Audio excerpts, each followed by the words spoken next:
Alors le principe des ateliers du mercredi, c'est de permettre aux jeunes de s'approprier un petit peu les locaux et de proposer des idées de décoration et en même temps qu'ils apprennent aussi à faire. Alors qu'est-ce qu'ils ont fait déjà? Voilà, on a recyclé du bois de palette pour faire les 2 bancs extérieurs. Donc c'était des propositions de jeunes qui se sont rendus compte qu'en arrivant ici, pour ceux qui arrivaient tôt et que c'était pas ouvert ou lors des pauses, il n'y avait rien pour s'asseoir. Donc ils ont voulu qu'il y ait des bancs et donc avec du recyclage de palettes, on a conçu des bancs. Ils apprécient déjà de voir le résultat fini, parce que quand on commence quelque chose et quand on finit, ils apprécient plutôt. Après pour certains, c'est une totale découverte et initiation. Donc voilà, ils apprécient aussi faire quelque chose qu'ils n'ont pas l'habitude de faire.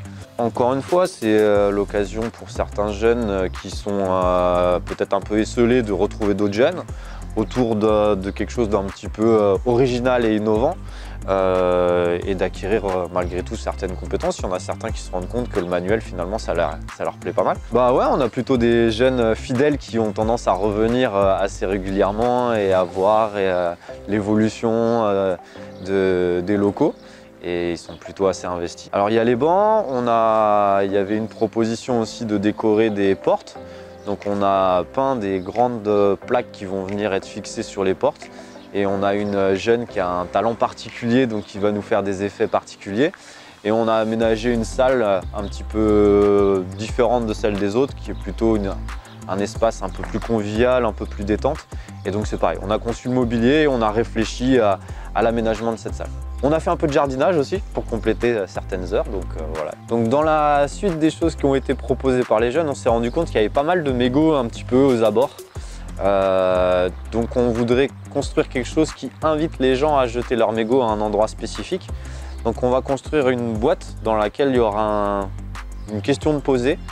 Et pour répondre, en fait, il y aura 2 possibilités de réponse et les gens mettront leurs mégots dans une réponse ou l'autre.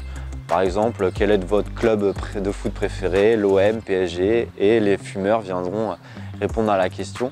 Donc au lieu d'être dans quelque chose où on viendrait dire « ne jetez pas vos mégots par terre », on viendrait inciter les gens à venir jeter leurs mégots dans cette boîte-là, ce qui permettrait d'avoir en même temps un espace propre.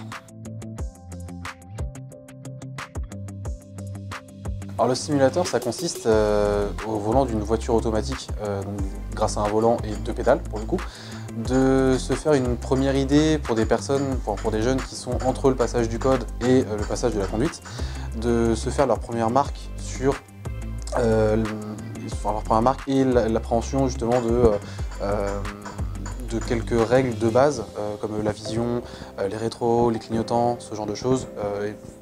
En commençant par des parcours assez simples et en allant de plus en plus loin jusqu'à rouler sur l'autoroute par exemple ou rouler en ville. Sur le volant, en fait, c'est un volant qui est adapté et pour des jeux vidéo et pour le simulateur. Il y a des commandes qui le permettent, donc forcément on ne va pas tourner la tête mais on va utiliser une commande exprès. Ça montre justement qu'il faut utiliser beaucoup de parties de son corps et il faut penser à plein de choses différentes pour conduire. Du coup, il s'inscrit sur l'application, le site. Il voit qu'il y a une adresse mail et un mot de passe, son nom, son prénom, et il est inscrit. Ensuite, il rentre son identifiant, son mot de passe, et il a sa session qui s'ouvre. Du coup, il a une base de données par rapport à ses stats. Donc, il a un pourcentage, on va dire, d'efficacité, entre guillemets. Du coup, il peut voir ses points faibles, ses points forts. Du coup, il y a 5 domaines, les rétros, les clignotants, la vitesse, les positions, les angles morts. Chaque jeune avance à leur rythme. Du coup, il y a des jeunes qui vont en 1 heure faire simplement 8 à 9 parcours.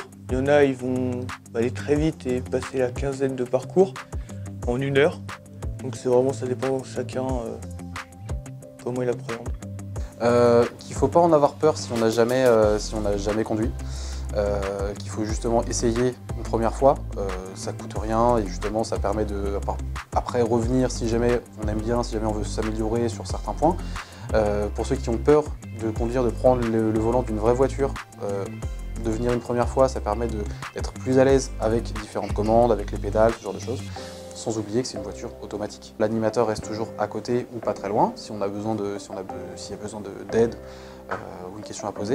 Et on explique que c'est la même chose que lorsqu'il y a en auto-école, lorsqu'il y a quelqu'un à côté de nous pour nous aider à conduire la voiture.